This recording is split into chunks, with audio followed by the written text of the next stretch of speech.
Hello, thanks for joining us today to learn about Western Atlantic University School of Medicine, or WAUSM. My name is Sean Powers, Director of Admissions for WAUSM. I'm very excited to welcome you today to our WAUSM Town Hall with students and our Executive Dean. Thanks to everyone who submitted questions to us in advance, whether directly to our WAUSM accounts or to our student panelists who are promoting the event this evening on their social media. And while you're here, you can feel free to type any additional questions into the comments area so we can relay them to our panelists. So in addition, you'll have the opportunity to follow along on Twitter, where we'll be live tweeting the conversation.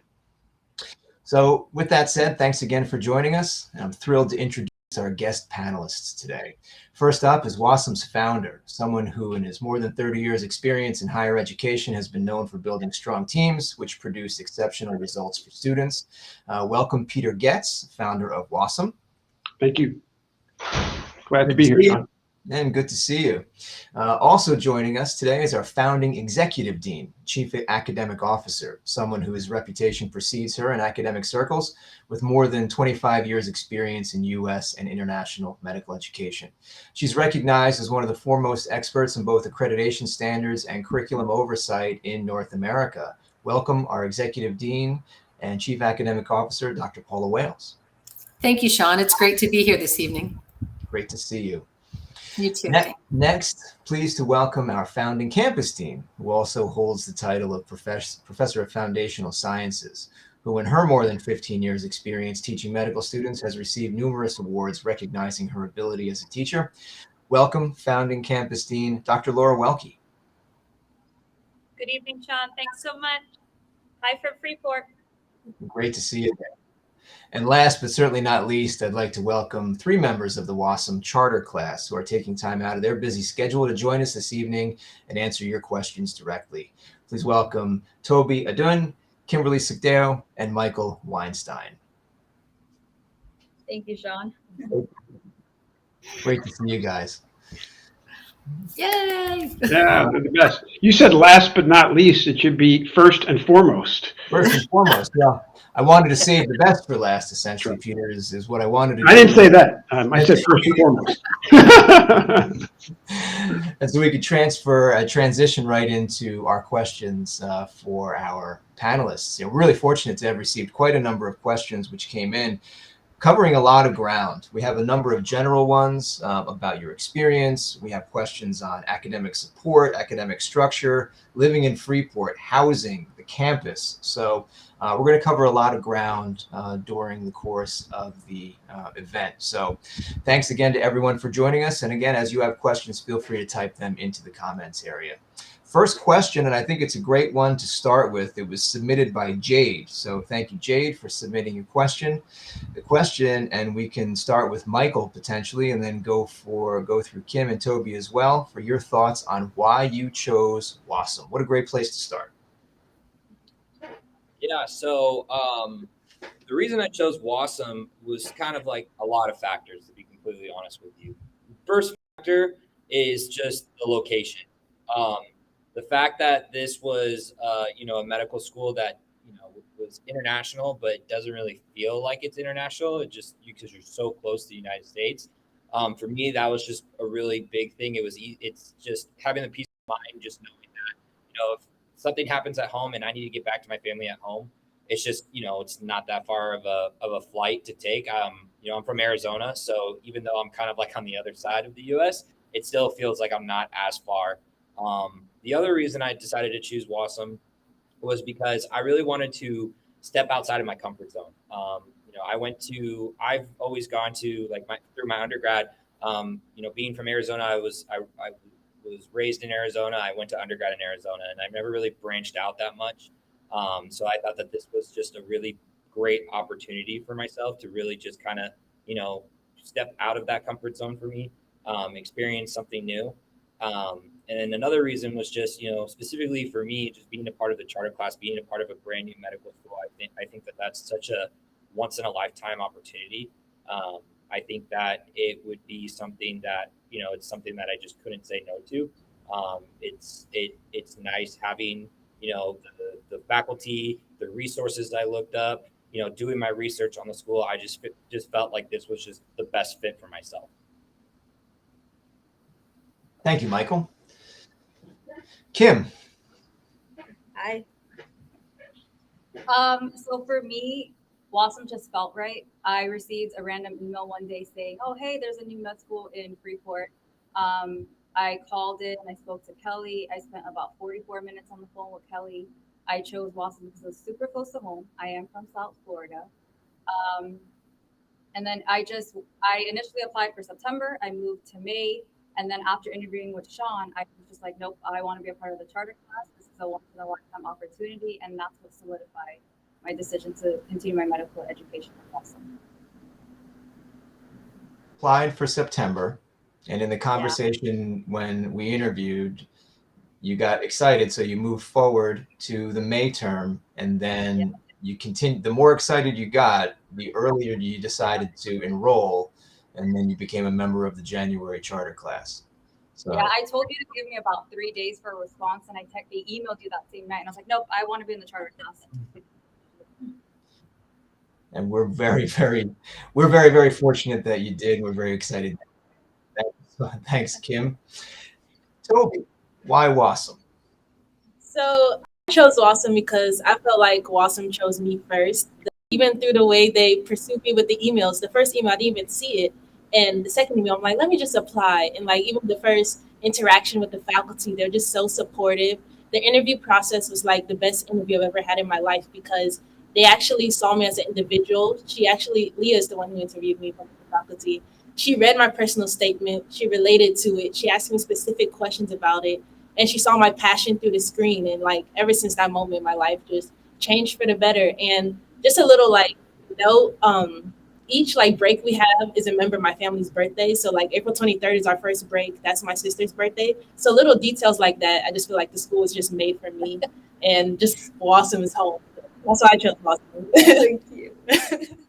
Well, we've actually scheduled it that way just for you. So November 7th, yeah.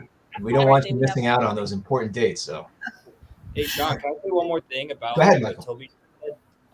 When she mentioned about like, Leah also interviewed me and specifically the personal statement. So like when I was applying for medical school, it was like just rejection after rejection after rejection. And I felt like nobody was really even, I spent all this time in that application that I felt like nobody was really even reading it. And when I was interviewed, I'll never forget it. Leah literally took a complete sentence and it wasn't like the first sentence of like my personal statement. It was like either the mid or like almost in like the bottom paragraph, like my last paragraph sentence, and like quoted that for me. And so I just thought that, Toby said it perfectly. It's just, I felt like they were way more like there's so much interest in myself and just having that, the reciprocation of just, you put in all this work and we're willing to like sit down and read everything about you. It was really, really refreshing. Excellent. So Leah has 2 out of 3 on our panel, and I only have 1. So Well, I'm Team Kelly. You count twice. That's right. All right. So, the next question that came in via our social channels, actually, well, there's 3 questions, and Julio asked, how are you finding the school so far? Sai asked, how do you like it so far? And Miguel C asked, what has your experience been so far? So those are really 3 versions of the same question. So now that we've learned a little bit about your reasons for being here, what attracted you to WASM, how have you been finding the program so far? Each of you enrolled as charter members or members of the charter class at WASM. So you arrived early on in January. First day of class was January 10th. So you're a couple of months into the semester now. Tell us a little bit about your experience so far and how you're finding it.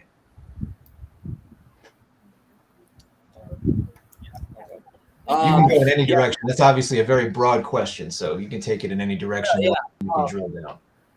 I'll be completely honest. It was even though the school is very close, it's rocky at first just moving to a new country. It's just moving in general is always going to be, it's just you're going to feel like, oh, I got to do a lot. I got to do this. But after really settling into the university and settling into the program, I love it. I think it's great. I think that it was a big, being a part of this curriculum really shaped me not only as a student, but as a person. It made me really take on, like, I thought I had a lot of these really good traits and responsibilities from, undergrad and just growing up, but it really brings out like a more mature version of myself being a part of the curriculum here. I'm learning a lot, which is great. But it's this whole process and the way the school has been, the professors, the faculty here, everybody's just been super supportive, I think is doing a great job. And I couldn't be more happy. So why did you say that? Let me dig in on that a little bit more. Why did you say that you feel like more mature version of yourself? I mean, what are there any specific experiences that you can point to early on that lead you to feel that way? Yeah, absolutely. So medical school is not like undergrad. Undergrad, you can wait until the last night to study for an exam, or you can, wait even like 2 or 3 days, or wait even just a weekend and then do really good on your exam the next day, or know the material for class, so on and so forth. It doesn't work like that in medical school. There's too much information to cover. There's detailed information to cover, and you have to hold yourself accountable every single day. It's not like, today I'm gonna just not really focus on school, I'm just gonna watch TV and hang out. You can't do that in medical school. So it's not like you can set time for yourself to, and you have to have balance in your life, which has helped me a lot. I felt like I had a good understanding of that balance, but not dealing with the mass amount of information that you learn and that you get in medical school. So it was a big, change in terms of, like, I would always have a routine. I would always have these things, but I had to adjust. And I had to also learn that, even though I adjust my plan, I always like to have a plan, but you always need to make sure, like, it's not like having a backup plan or a backup plan of that backup plan. It's sticking with your plan and just making fine tweaks to it and just adjusting. And then you see what doesn't work, adjust again, see what doesn't work, what does work, and then keep going forward with that. So it was just like a big step in terms of, like, seeing what it was like in undergrad, and then actually, stepping up, being more mature, and really, really focusing on a strategic plan with my studying in medical school. All right, thank you. Kim, Toby, what's the experience been like for you so far? So for me, the experience of living in Freeport, being a WAUSM student, being a member of a charter class, it has taught me to be very fluid, understanding, knowing that everything's a learning curve. I can't control things anymore like I did in undergrad. It's just, you have to be flexible. At the same time, like, we do have, if there is an issue that students, we don't like where the curriculum's going, we bring it up to faculty, and it's literally changed for us. So I do appreciate the support that we do have on Freeport. On campus. But yeah, no, it's just, for me, it's just been a learning curve. It was a wake-up call for me. I wish I can go back to week 1 and change my mentality and the way I study, but it's just a learning curve. There's no mistakes in that school. Everything is just a lesson learned. And you guys don't have upperclassmen to help you along, though, as the charter class. So all the students that are watching will have the benefit of you guys moving forward. My turn, yeah. So my experience on Freeport so far, just like Michael said, I feel like I've matured and I've really just stepped into the person that I've meant to be, because this is truly the moment I've been waiting for literally all my life. And everything has happened very fast to me. Like, I graduated in December, and by January I was starting medical school. So I really just had to become a new version of myself, and I've learned a lot, and I'm very happy with the choices I've made so far and the things I've done. So just to sum it all up, the experience has been great so far, and I'm excited to continue elevating who I am and what I'm doing, everything. Excellent. Thank you for your thoughts on those. You each mentioned the transition. So there's a few questions here that I think would kind of, take some of your comments that you just made just a little bit further. Specifically about academic support. Diego asked, how do students get support when they need it? And so that's sort of also a broad question, because there are, of course, are many ways to do that when you're in a small class, I mean, clearly you can't hide. So the faculty know who you are, you know the faculty. So I would guess that would be the first step, but and maybe Dr. Welke can jump in on this as well, or Dr. Wales, but how do students get support when they need it? No, go ahead. So from a student's perspective, we have Dr. Zellner. She runs the Center of Academic Success. Every Wednesday, she actually meets with us. And I appreciate that because we would bring to her any, I don't want to use the word fault, but any concerns or issues that we have with the curriculum, or if we don't think a certain assignment we should be doing, or if we should stress more on something. She listens to us. She takes it back to faculty. She's sort of our middleman, like our representative for the students, and she's awesome. We can visit her at any time of the day. We can make appointments with her. The CAS, it's definitely something that has our support 100%. And if you have challenges with the material itself, do you find that would CAS be the place to go? Would the faculty member, themselves be where you would start? I mean, how do you navigate when you run into a question that you may not, know how to answer in terms of the material that you're learning, or how to approach a particular situation that comes up in a case that you're looking at?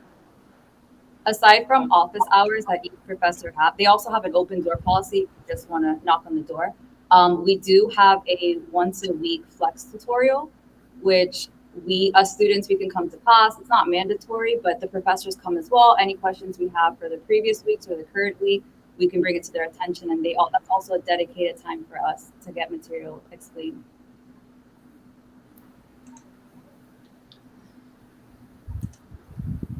Now, Dr. Lorraine Y is the handle, but Dr. Lorraine says, how do you prepare for exams? Do you have study groups? Do professors help, or both? So I think that kind of crosses over into how do you study, period, not just for exams. I mean, how are you learning the material, and how are you digesting the material really on a daily basis? So you talk about that.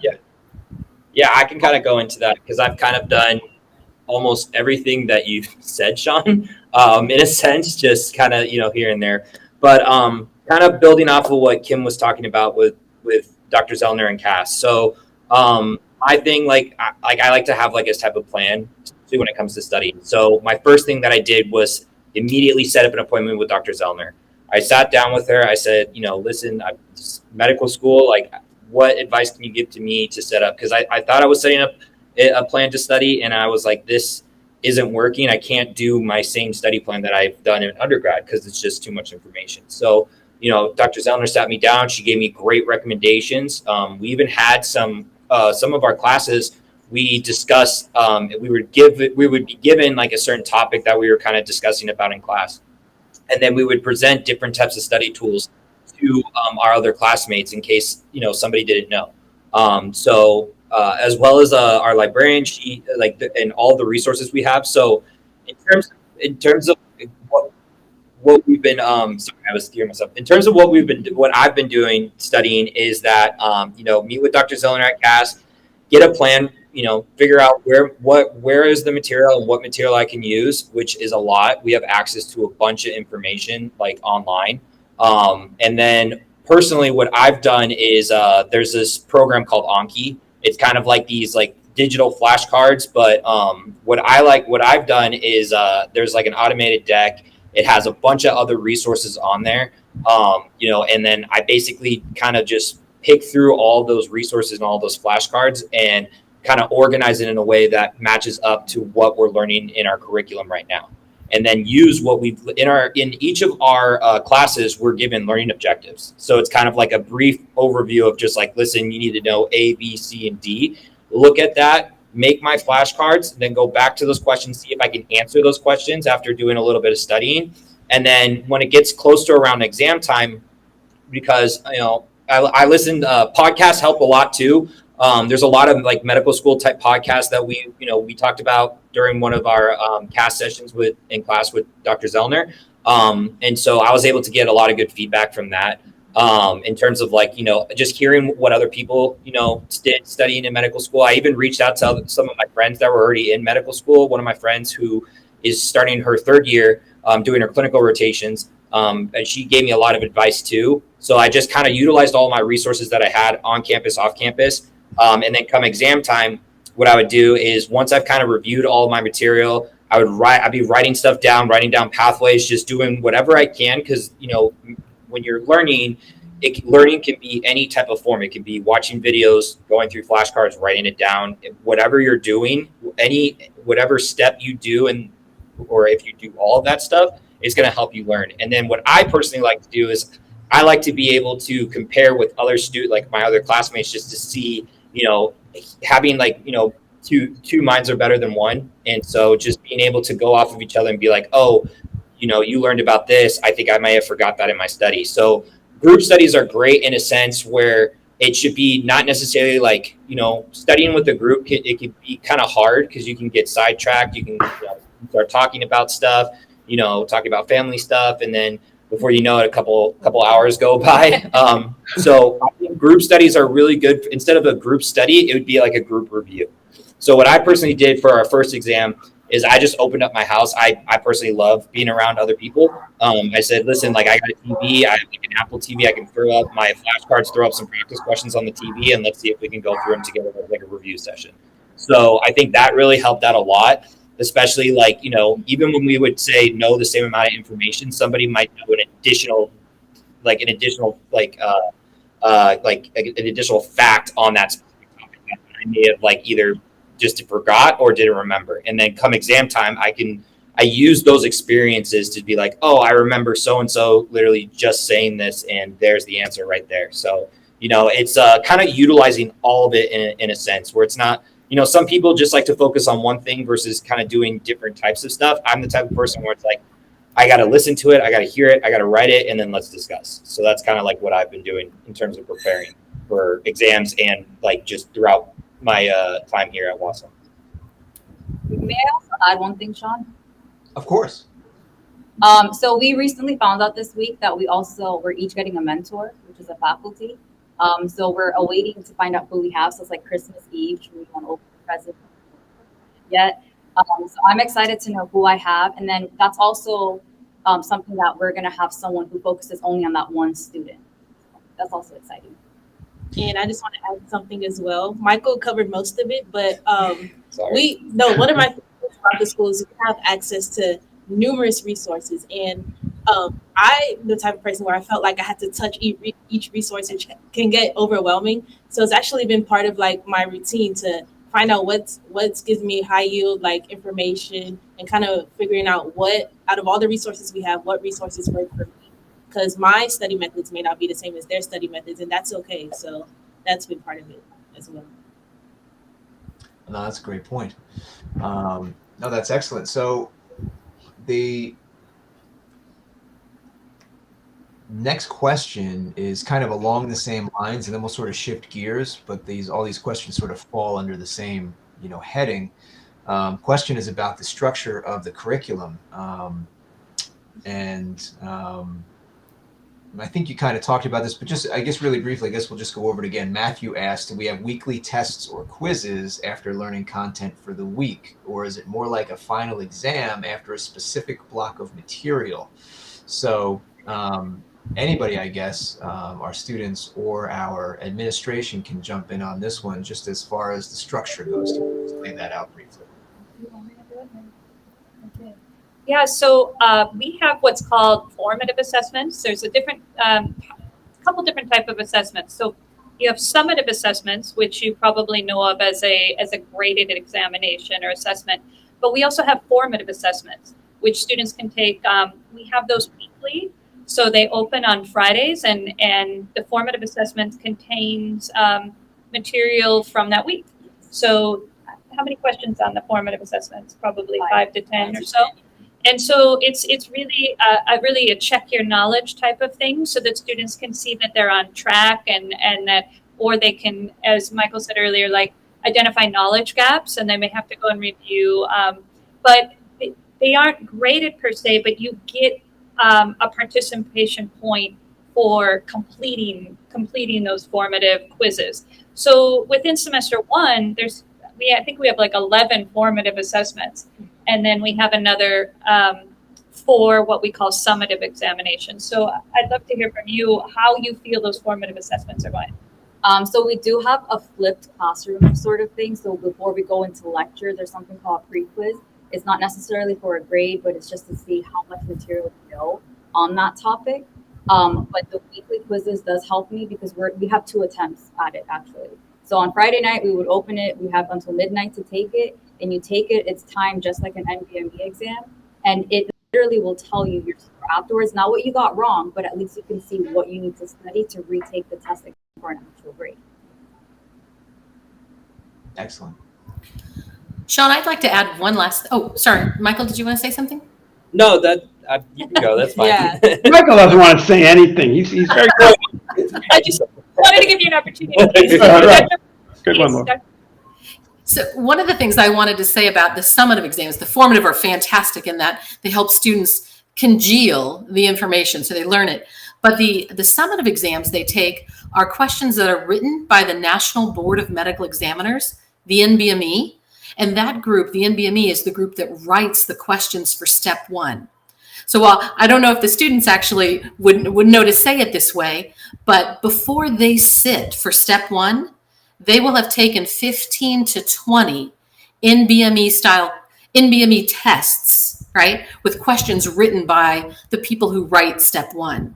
So what's going on behind the scenes that might not be as obvious to them is they are prepping to take step 1 from day 1, which is, I think, very exciting. We will know exactly how they're going to perform. Well, we'll have a very good idea of how they're going to perform on step 1 before they even get to the exam. Excellent. Thank you, Dr. Wales. I'm sure that's on the mind of many people, certainly as well. So I'd like to remind our audience as well that applications are being accepted currently for our May 2022, our September 2022 classes as well. You can visit our website at WAUSM, WAUSM.education, and complete our online application, or alternately, if you've applied previously via AMCAS or AACOMAS, you may apply with your downloaded copy of the application that you submitted through either of those services. If you've already applied through AMCAS or AACOMAS, as you know, you've already done quite a bit of work, and we can accept a PDF copy of those prior submissions. You can email us at admissions@wasm.education at any point, any questions, and you're also welcome to contact us at any time by phone at 833-MD-WASM. Speaking of admissions, I have a question for Toby. You mentioned that you just ended your undergraduate program in December, and you started at WASM in January. So that may sound to some like a pretty quick turnaround. And, I know that there are folks who are watching right now and listening in who are 2 months away from potentially starting medical school this May at WASM. So, and there are students who are itching to push the submit button on their application and have yet to do so. And they're concerned, should I apply for May? Should I apply for September? I'm ready to go now, but 2 months, it doesn't sound like enough time. So you finished in December and came right to the Bahamas, arrived in Freeport in early January. So was the turnaround difficult? How was the transition moving from undergrad, right into medical school right away? So I can honestly encourage you and say that it is doable. Yeah, like you said, I graduated in December and started in January. I originally applied to start in fall, but it's been a lifelong dream for me. I'm like, let's go like right now. And there's so much I can say about it. I'm just trying to condense it all, but it's definitely doable. Something I've learned in this season is that passion is power. If this is truly you're passionate about this career, you're ready to put your all in it, you have all the power you need to get through it, and everything will come through it. And you'll mature in ways that you didn't think were possible, which is something I've learned. Like, I've really matured in ways because I was just living at home with my parents and my grandmother and my sister. And now I'm here in another country, living by myself. I'm not struggling. I'm not homesick. I'm very peaceful. I'm very happy. And I'm doing what I need to do. So don't be scared. Don't push back the application. Like, it's very doable. Passion is power. Well, that's good news. I just wrote that down, actually. Can I use that? Because we're gonna put that into our marketing materials, I think. Passion is power. Totally. Adun. Got it. Pushing me for everything.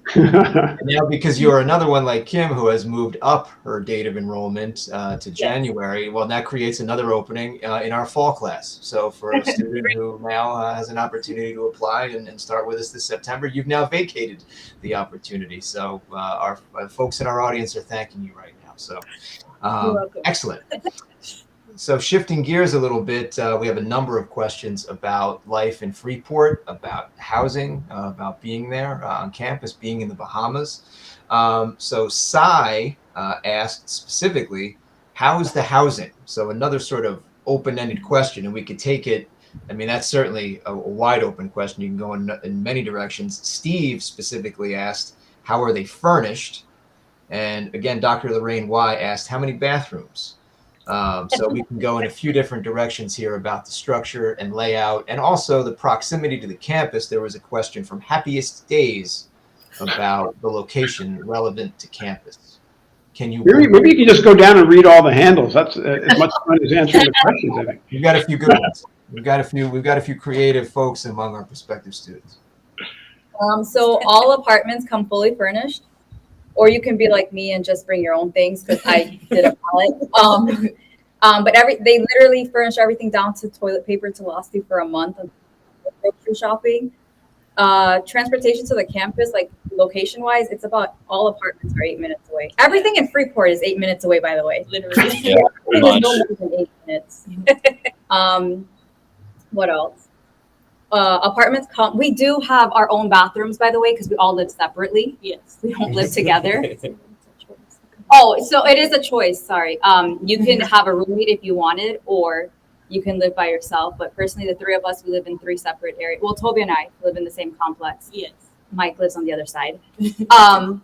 But you can live together, because I think you have 2 bathrooms. Yeah, so my apartment right now, it's a 2-bedroom, 2-bath, but I'm just by myself. I think we really did that just in case my family ever wanted to come down and visit. That way there's literally another bed and another bathroom, and it's really cool too.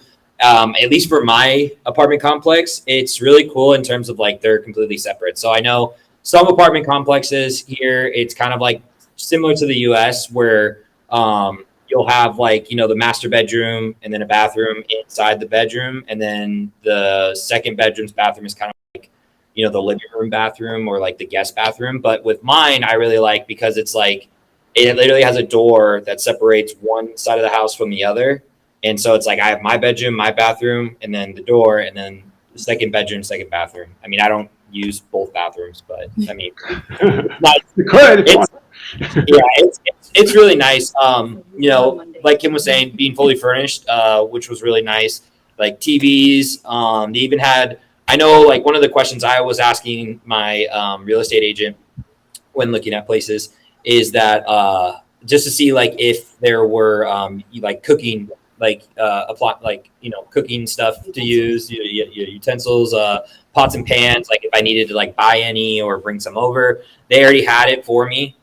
They had like some containers also. So, it comes with everything, like all the basic necessities that you need, at least to get yourself, unpacked and go to the grocery store and, get any additional stuff. But it's all pretty, everything's really nice. And no matter what apartment or even a house you choose to rent a house, you will always have a view of the water. 5 girls of us live in the same complex, but even the people that live in other places, we still feel a sense of community because everything is so close. Like we're walking distance to where one of our other classmates live, and another classmate lives across the canal. Like I can even see their dog from my balcony. So it's definitely a sense of community no matter where you choose, and everywhere is close to the campus. So don't worry about that. So. Excellent. Now you were talking about, and you each mentioned it, the apartments come with everything you need, right down to, right down to every small detail. One of the questions is from, you're gonna love this one too, Peter, Mimi Quinlivan. I think that was an Instagram submission. I hope I said that correctly. What do you wish you would have brought with you, and alternately, what do you suggest bringing to our audience? Don't be like me. Please bring your winter coat, because this place gets cold. I thought I was just coming here because, I'm from South Florida, it's the Caribbean. No, it's cold. The last week of January, beginning of February, I had the heat on. It's cold. I sat on my heating pad in my bed to try to warm up because the heat wasn't off. I will. Did it snow? Did Freeport have its first ever snow, Kim? Not just snow in this building because it's cold. Yeah, the buildings are close. You said you wanted air conditioning, and we got you. We got air conditioning. Yeah, but you put the air conditioning through the whole island. That's the thing. By the way, it is north of where you're from in South Florida, so. Right. No, it's cold. Like, it's very, very cold. Bring a jacket. Bring your socks. Bring boots. No, you need the rain boots for when it floods. So. Oh, true. And also make sure you Google what the average temperature is so you can decide for yourself if that would work for you. Or if it's a South Floridian telling you that it's really cold when it gets 56 degrees in the coldest night of the year. Break out the sweaters. It's interesting that you say that too, being where we are actually technically north of Fort Lauderdale and Miami, you know, so when you're thinking about an international medical school being 80 miles away from that part of the United States, as opposed to 15 or 1600 miles, like you might be at another institution, it's amazing to think about that. We're just, you know, so much closer. And I know, Mike, you talked about it kind of in your opening, but Sean, no relation, he spells it differently, asked, well, this is the question. Bahamas is close to the U.S., but you're still in another country. Does the location matter? So in terms of proximity, you've each talked about, you know, it's nice to be that close. Mike, I think you talked in your opening about how if you needed to come back, if there was a wedding or family event, something like that, you know, it's a little easier to travel in and out. I don't want to give anybody the wrong impression. You're not commuting to Freeport from where you're from, but at the same time, obviously, if you need to come back, you have the ability, you know, to do so. It's a little bit easier to travel in and out. But because it's so close to the U.S., how have you found the transition to living somewhere new? Mike, you're from Arizona, Kim, you're from Florida, Toby, you're from Louisiana. Does it feel a whole lot different than where you're from? I mean, yes, it's another country, but you know, how does it seem? I'll go. You can go. So I'll talk about two aspects of it. Weather-wise, Louisiana, I'm used to humid and hot, so in that aspect, it hasn't been much as a change for me. I know Kim's saying it's cold, but it's still hot here. It's humid and hot. So weather aspect hasn't been hard for me, but the people here are very, very friendly and laid back, which I love. Like, you know, like even though we're just like 80 miles off the coast, you know, you're not in America just because the way of life is so different. Everybody's friendly. I haven't felt unsafe since I've been here. So I will say you definitely feel like you are in another country, but it's just the way of life is different. But it's very easy to get used to and fall in love with. Well, you drive on the left side of the road too, so that immediately you know. You get used to it pretty quick though. Over here is literally like South Florida, like Miami area, except you're driving on the opposite side of the road. I may or may not have been on the wrong side a few times, but I corrected myself real quick. So no car accident. But everyone's really friendly too. So I've done it. I think when I first got it, it happened like, I'm not gonna lie, one time, and I had like almost everybody like honking their horn, like everybody like stopped and were like, "No, go over here," and I'm like, "Thank you so much. I'm sorry." But yeah, it's for me, it was I mean, to be honest with you, I don't really feel like, other than maybe driving on the other side of the road, I don't feel like I'm really even in another country. I do, however, I don't feel super cold, but I know that like in Arizona, it gets cold at night during the winter sometimes, and it's like windy, but I'm kind of like more preparing myself for when we start getting into the summertime, because I'm so used to like just dry heat and I'm not really used to humidity. So kind of like mentally preparing myself, but I think Dr. Welke's from Minnesota, so she knows cold, right? I mean, that's cold. Yeah, it gets a little like, you can get like, but it does get pullover. chilly. Yeah, It's nice, right? Put on a sweatshirt. Yeah, the weather here is literally perfect. Like this morning, this morning I thought was perfect. Like I put the windows down, you know, it was like on my way to class. Like the sun, is just like starting to come up, which was great. I'm an early bird, so I like to wake up super early. But overall, I really couldn't have. I felt I've never really been to Florida that much, so I don't know what Florida is like that much. But yeah, I would think that I would be in Florida, to be completely honest with you. I don't know.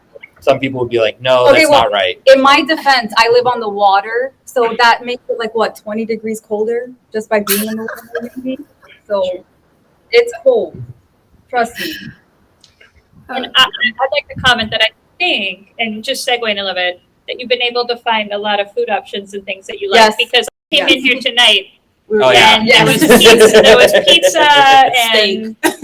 We just found a really nice Chinese restaurant all the on the good island. things, So Yeah. if anyone's coming, contact us. We know all the good Contact Kim. spots. Kim I literally love finds food. all of like the best places around on I've the been eating island. for a week straight, just out with him. Yeah, I'm a bad influence today. because I I gotta make her save my eat. money. so no problem finding good food and the food items that you like and Yes. all of Oh, that. yeah. So So even though it's another country, it's all familiar, right? And is kind of what you're saying too. Yeah, you should look up what conch is because they sell that a lot here, and I'm in love with it. I eat it like all the time. Excellent. Now you each were talking about and having some fun with, you know, the obvious in your face type of thing with driving on the other side of the road. So there's a number of questions here about transportation. How do you transport yourself from your home to campus? Do you need a car? Besides a car, do students purchase any other forms of transportation? So can we talk about those couple of things? So for me personally, I purchased a vehicle. You can purchase a car, you can get a scooter, an electric bike, or just a regular traditional bike. Again, nothing is no more than 8 minutes away. So transporting with however you want to get here, it's doable. Whether you want to purchase a vehicle, a bike, an e-bike, or a scooter, which many of our classmates have. There's a shuttle though too, isn't there? So there was a shuttle for us like at the very beginning, you know, just showing us around For the first 2 weeks. Yeah, just during the orientation time, like you know, the faculty took us to you know, the grocery stores that they have here because they have like a Costco like store that's called Cost Right, and it literally looks almost identical to Costco. Then there's like Solomon's and Sawyer's, which are some other grocery stores on the island. And then there's this like home goods store. So like if you needed to get, you know, like just stuff for your home, like you want to get rugs, like pillowcases, you know, get some plastic drawers, you know, just tools, anything you can think of. It's at this place called Kelly's. So they kind of like the shuttle was just kind of taking us around the just the island just to get our bearings and see where everything was in terms of like the essential stuff. Yeah, so it's coming straight from the airport. The school does provide the shuttle so that you can go to grocery store, and then they have the team bonding stuff for the first 2 weeks. So that's something that the school also helped us with the shuttle. Doctors Wales and Welke, didn't I just approve a shuttle for ongoing? I mean, call me crazy, but I thought I just signed up on one. Is there a shuttle driving other students somewhere else on the? yeah, so I think what we're looking into is doing sort of like maybe a voucher system with the shuttle. There is activity on that right now. We will have a. I'm pretty. Dr. Wales, aren't we going to have a shuttle for the first 3 weeks and then ongoing? You know, available to students and ongoing after that. Yeah, Starting. I thought it was happening now, but if not, it'll start in the May term. All right. Yeah, I thought it was happening now too. So I'm kind of surprised. I thought the shuttle was running, but it was a small group of students using it. But Well, that's great. That's correct. That's correct. that is correct. So these three just happen to not use the shuttle service right now, but there is a shuttle service there. So that's All right. perfect. I personally use a car, and the guy that set me up, they even do a student discount too. So the guy that I reached out to, you know, knew about the students, so I've just been using a car since I've been here. Yeah, me too. Thank you. That goes right to, as I was asking you the questions that came in from Sasha and Happiest Days 2022 that had arrived earlier, Kimberly was asking in the Facebook chat about do you catch the bus? And she says she's a May student, so she's looking forward to seeing you all there in 2 months. So that's great. Hey. Speaking of that, we talked about, you know, we're still accepting applications at this point for the May 2022 semester, as well as the September 2022 semester as well. You can apply with your previously submitted AMCAS or AACOMAS application. You can visit us online at wasm.education to do so. All we need is a downloaded copy. It's very, very easy. Obviously, if you've already submitted your AMCAS or AACOMAS to either of those services, you've already done, the hard work. One of the things that students, each of the 3 students, as well as all of the students in our charter class are receiving is the Select Scholarship. And there was a question about that from Luke, about the Select Scholarship. So maybe this is more of a question for Peter Getz or Dr. Wales about the Select Scholarship and how it works and why the school chose to offer first semester tuition to admitted students. Dean Wells, why don't you take it? Oh, well, it was your idea, Peter, so I think you should take it. But Whatever you'd like. I'd be happy to, but I defer as our leader. Okay, well, I'm happy to say. So the Select Scholarship is offered to all first semester students who are selected to join WAUSM, and we decided to do that for a couple of reasons. One, we wanted to let students know that we believed in them. They wanted, and we wanted them to believe in us. So it's sort of a reciprocal kind of thing. And it's also, a way to help with student debt, which we know is rising. And it really is a way. It's something that makes us unique. Not all medical schools, not any medical schools in the Caribbean that I'm aware of, offer such a scholarship. So it was an opportunity for us to sort of welcome students and say, we believe in you. So much so that the first semester's on us. Would you like to add anything to that? Yeah. No, I think you're right. I mean, we want to take money out of the equation as a new school and show that we believe in you. All of the other schools offer scholarships, but they don't offer them entirely for the first semester. And we wanted to just show that we believe in you because, those other schools are counting on attrition because if people fail or leave the school on their own, at their own volition, then the school doesn't have to pay that money out. So instead of spreading it across several semesters, we said, let's trust the students. Let's show we believe in all of you. We do, and put it right up front. And just if you want to, attend WAUSM and see what we're all about, because we think we are up for the challenge, then let's just take money out of the equation. And Drs. Wales and our Senior Vice President, Jamie Drucker, and Dr. Welke, our President, Dr. Flaherty, all agreed. It was, and Sean for sure, knowing that he was responsible for getting, the best and brightest to attend WAUSM. We thought it was a great idea, and we're going to stick with it. So that's an ongoing program for us. Excellent, thank you. The next question that came in from Megan was around live photos or videos being uploaded to our website and a possible campus tour on social media. And so I will mention that is coming very, very soon. So as those of you who've been following us for some time during our first year here of existence will know that every few weeks we do an event, either a live stream or a virtual info session or something along those lines. So we expect the next one to be in a few weeks' time, and we'll be doing a virtual campus tour and showing off a little bit more of the campus. So it's coming. So one of the things about being a new school is just takes time to aggregate all of the material that you want to show off about yourself. So Megan, that is coming very, very soon. Matthew asked about this live stream being posted on social media, and it will live on Facebook. So Toby, you will be immortalized on the internet. So we have those questions. Let's see what else we have. Oh, I'm sorry. I think I skipped over this one inadvertently.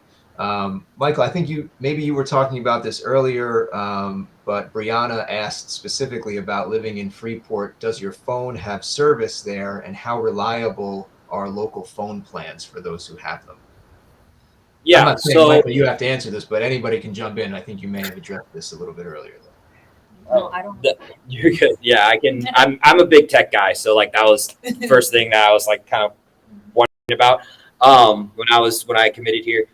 So there's kind of two options. The first thing that you have to do is that you have to figure out like what your phone service is. So like personally, I have AT&T. And so what I would do is contact your phone service that you currently have right now see if they would allow you to take out your SIM card. So I know for AT&T, I would have to like pay off like my entire phone in order to like deactivate my SIM card, or at least take out my SIM card and then get a SIM card on the island. For me, I couldn't do that, so I would have to get a new phone. Now the phones here are pretty cheap, and the service here is really good. You don't need a lot, and so what happens with your phone? So basically, my US phone, which is my iPhone, I put it on airplane mode. And so basically, anytime I have Wi-Fi on my iPhone from the US, I can use it however I want. And I can call, I can text, I can do whatever as long as I have on Wi-Fi. So the reason I got the second phone, which is through this plant, the main phone system here is called Alive. Definitely look into it. Their website's really easy to kind of go through. You can even contact their customer service. And they even have like a WhatsApp. So definitely you'll need to download WhatsApp, because that's what most people use on the island in terms of just like a texting platform. A lot of businesses use it too. But the way that the cell phone plan works is that, or at least what I did with the phone that I have, is strictly for like emergencies only. And I basically bought the cheapest plan because I was like, oh, do I need to get like unlimited data or anything like that? And you don't. I get like, my phone only has like 3 gigs of data, and it has like 1,000 minutes, or not 1,000 minutes, but it's got like, something amount of minutes for talking, and then like a certain amount of minutes for text. And the thing that's great is that because a lot of the businesses here, even like how we communicate with, like group chats and stuff, it's all through WhatsApp. And so none of those text messages or that data used in WhatsApp is being like really used towards your plan on the island. So like if you get a really cheap plan, like I have the cheapest plan, and it literally like it renews. You have to pay for it. I pay for it each month, and then my minutes and everything reset. And I haven't even used up all of it, and it's again only 3 gigabytes of data. So the phone system here are great. My phone's never died that I got here, and again, it's really for emergencies, because if I can't use my iPhone since I don't have Wi-Fi, or if something happens where I'm like stuck, something's wrong with my car, or I need to contact something, like the the power or the Wi-Fi goes down, or just anything like that happens, I could just use my other like Bahamas phone number, call back home, and it's fine. So it's super easy, super simple, and the people at Alive, when you go to their store here, they're willing to work with you, and they really help explain how everything works. Plus, they have little like, say you run out of minutes before your plan's up, they have little devices, or like little like ATM type machines where you can buy more minutes on so you don't have to always go back to the store to like update more minutes. Also, you can like do it online too. Yeah. But on the flip side of that, my phone has been on airplane mode since January 3rd. There's Wi-Fi everywhere you go, grocery store, restaurants. Wi-Fi on campus is amazing, your apartment. So I just live with free Wi-Fi at this point.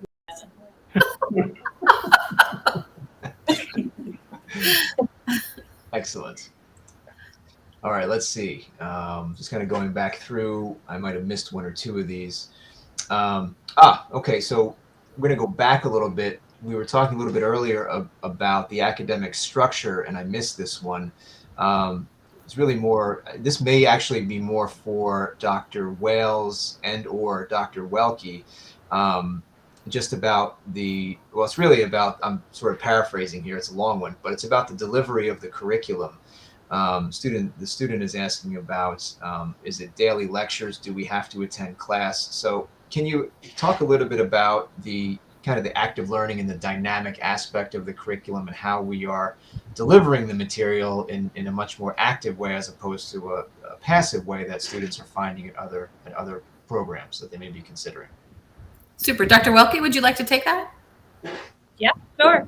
And I'd love to hear the student perspective too. So we are not a classic, as you said, lecture real curriculum. So it's not, a 50-minute lecture followed by a 50-minute lecture or anything like this, where it's discipline based. We are integrated, organ system based. So we provide, resources before, what we call them are application sessions.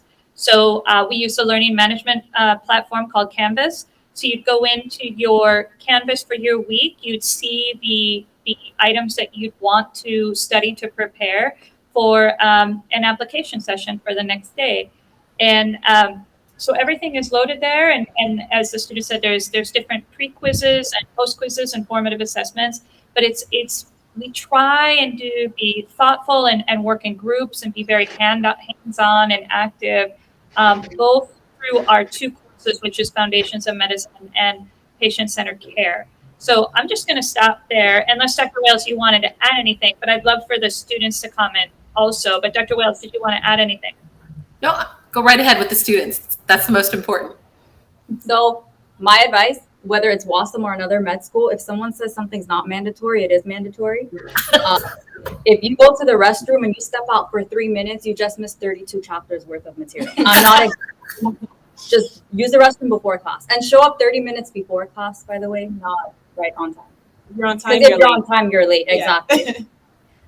I think, and it went back to Sean. I think you said something about mandatory or all this. We try and use a very, the carrot, not the stick here, as we say. So we try and make it exciting and interesting enough that students are going to want to come and want to be a part of it. And so we say it's required, but I think when every session I've been in, every student is there. Yeah. They're interacting, they're participating. All the hands are raised, and we try and make it an environment where you're going to want to come and you want to learn. So, yeah, my favorite part of our curriculum is definitely the patient-centered care is awesome. Patient-centered care, the most simple way I can put it is you are literally practicing to be a doctor. You're dressing up. You are the doctor. You literally are the doctor. It is like. So the mannequin's on the table. Yeah, exactly.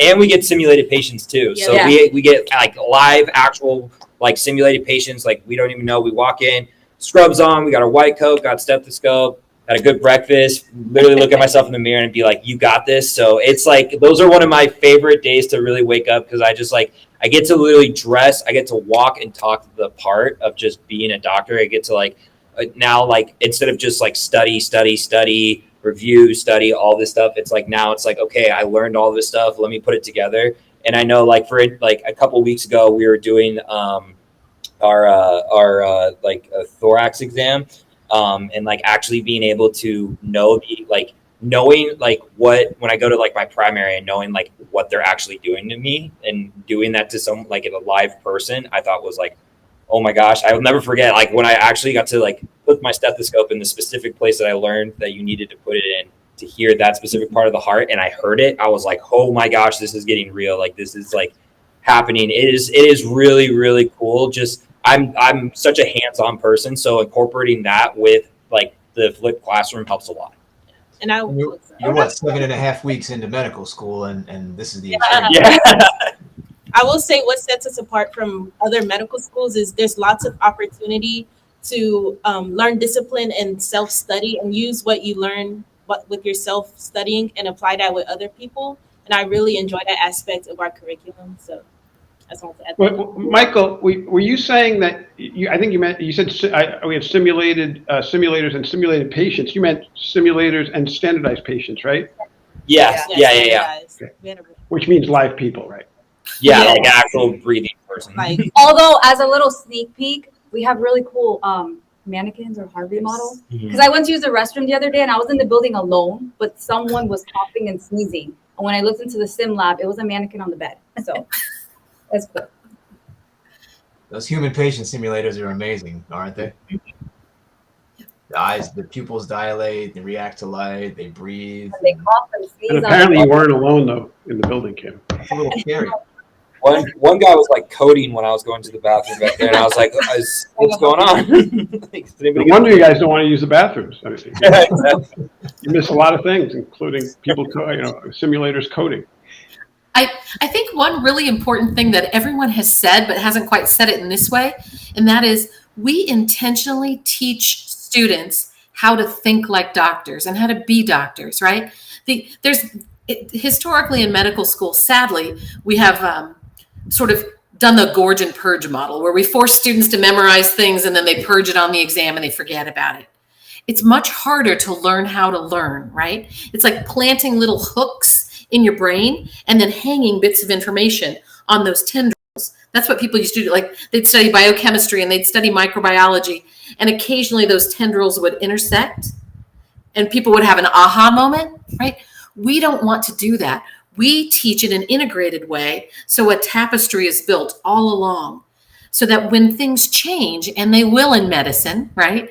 We know the medical knowledge changes, it doubles less than every year now, right? So whatever we teach in medical school, whatever we teach to these students, we know that by the time they're practicing physicians, half of it will be obsolete. We just don't know which half, or we wouldn't teach it. What we do is we teach them to learn and teach them to think like physicians, so that when one of those pieces of data change, you know, that those tendrils, they don't lose the whole bit of information. They still have the tapestry. So there might be a little hole in the information, but they'll be able to fill that hole, right? So that we do that very intentionally.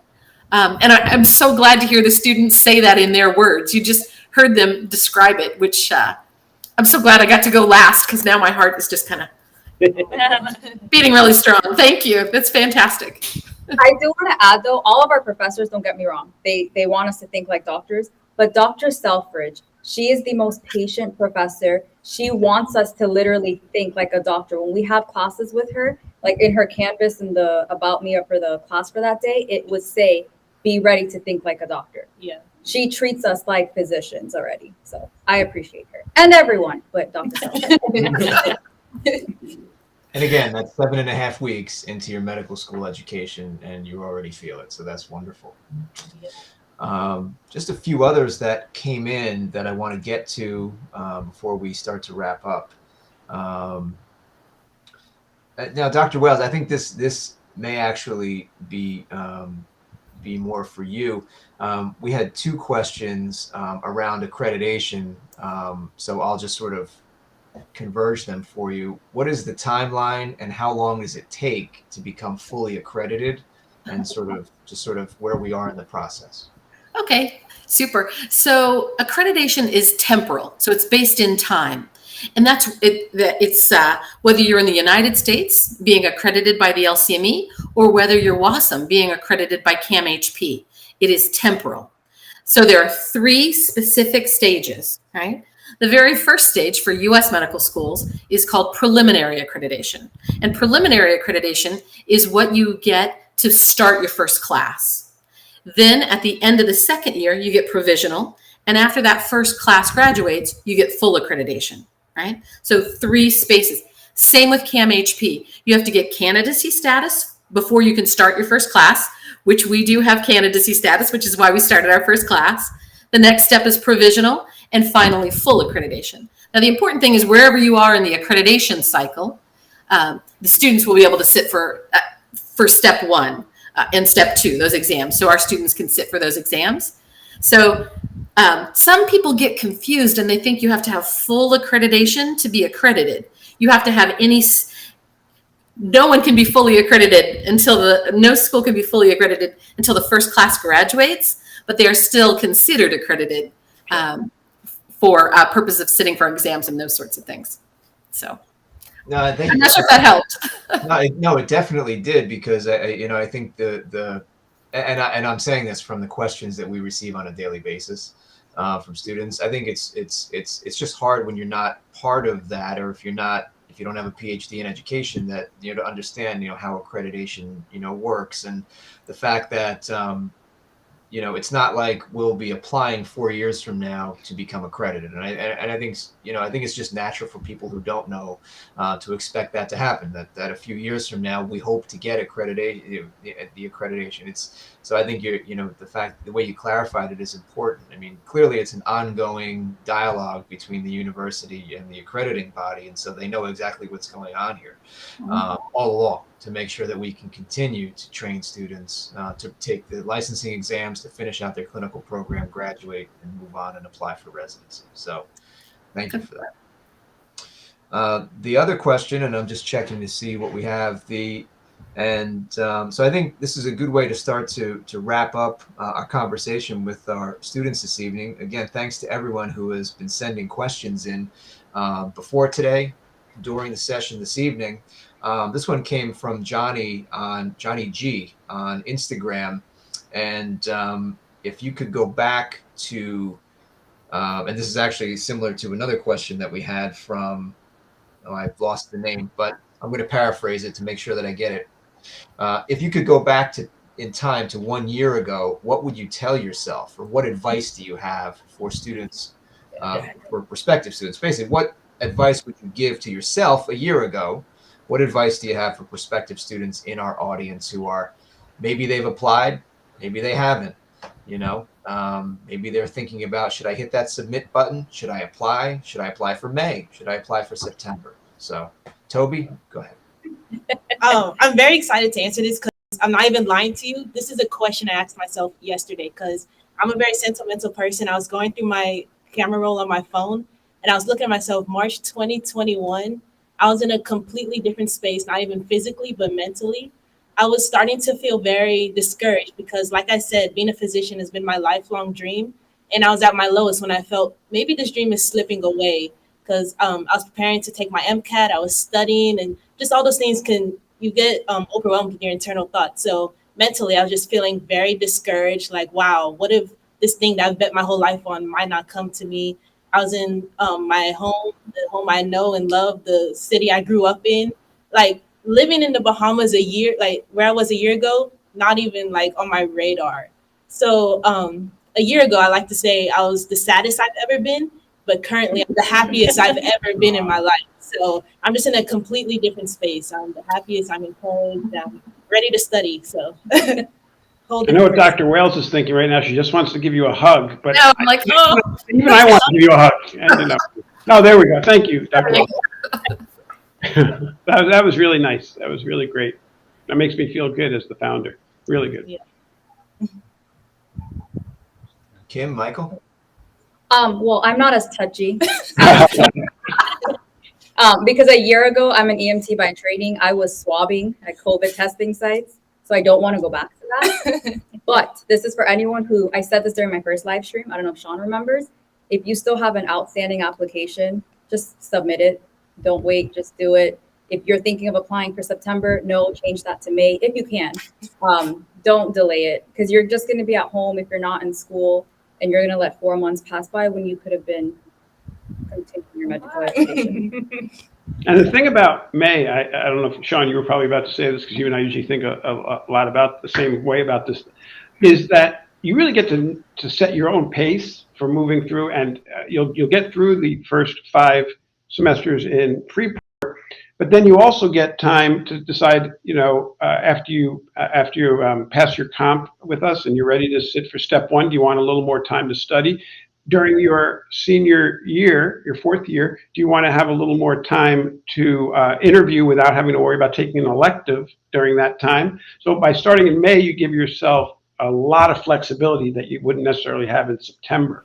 So that's why I like both of the off semesters personally better. When people ask, what's your best advice? I would always say September might be what you're most used to, but May and January give you maximum flexibility.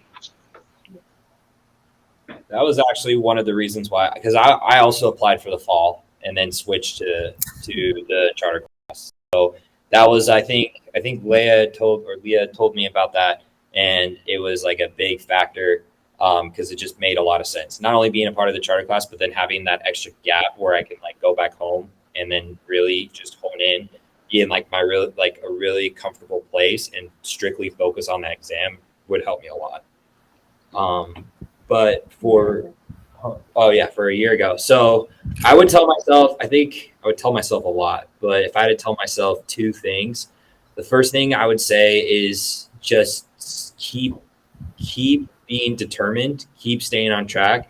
And the second thing I would tell myself is breathe and just relax. I think that kind of going into Toby, what Toby was saying is that, you know, I went through the application cycle twice, and it's tough having to literally study your butt off for an exam and then study again for the same exact exam. And then still on top of that, getting that exam score and feeling like, oh, maybe it's not that exam. Maybe it's my application. Maybe it's this. Like, why am I not being, you know, why aren't people accepting me? Why this? Why that? And it's like, you have to, it's easier said than done, but you have to just block that out. And the other thing I would tell myself is to just be open to any possibilities getting into medical school. It doesn't matter where you go to medical school. You go to medical school here in the Bahamas, somewhere in the US, Canada, across the world. As if you get into medical school, you are in medical school, period, end of story. You are on track to become the physician that you want it to be. And the fact that somebody actually showed that appreciation and actually was saying, hey, we want you to pursue your dream, was it like I said in like probably all my videos, my whole body went numb because I was like, finally. And so it's just, if I did, like, again, being a year back, it's rough. It's a hard process, but you just have to keep pushing, and you have to remember to just breathe and relax. Everything happens for a reason, but it only works out based off of how much effort and how much dedication you have towards that goal you want to reach. Well, that's great advice. That's great advice from all three of our panelists, and I'd like to say thank you to all three of you for giving up some of your precious free time, which we understand how precious it is. So thanks so much for giving some of your time this evening for the benefit of our prospective students. We really appreciate it. Thank you. And I'd like to remind those prospective students in our audience that applications are being accepted for our May 2022 and September 2022 classes. You can visit our website at wasm.education, that's WAUSM.education, and complete our online application, or alternately, if you've applied previously in the United States via AMCAS or AACOMAS, you may apply to WASM with a downloaded copy of the application that you previously submitted through either of those services. You can email us with questions at any point beyond this evening at admissions@wasm.education, and of course, you're welcome to contact us at any time by phone at 833 MD WASM. So thank you again to our panelists this evening, Michael Weinstein, Kimberly Sidow, and Toby Adun, as well as and thanks also to our campus dean, Dr. Laura Welke, our Executive Dean and Chief Academic Officer, Dr. Paula Wales, and our founder, Peter Getz, for joining us this evening as well. Any last thoughts from my colleagues before we wrap up? A lot of fun. Thank you for including me. Thanks so much, Peter. We appreciate it. And we certainly look forward to seeing all of you back here soon on Facebook, Instagram, or YouTube for our future events. And so for now, I'm Sean Powers, Director of Admissions for WASM. Thanking you for joining us. Take care. Have a great evening.